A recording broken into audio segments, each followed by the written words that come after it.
To troubleshoot lagging on the NightRide, start here.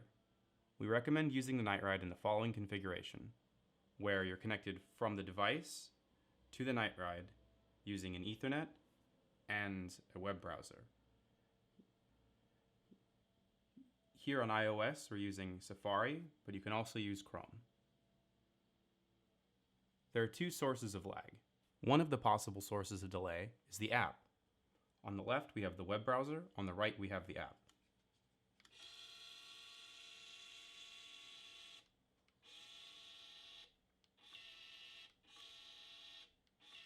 And as you can see, in the left, the stream is working in real time, and on the right, there's some delay.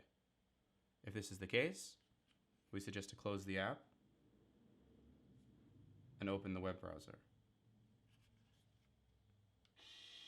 And this should rectify any problems that you have.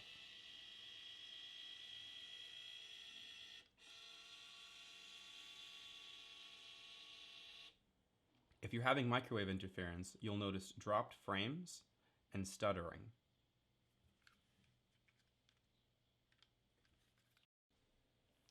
And then go to Videos and download the video.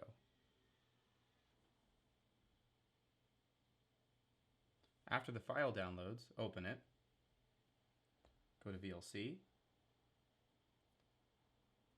and if you don't notice any stutters or dropped frames, you know that it's microwave interference and not an issue with the NightRide. If you notice issues with the stream here, contact customer support.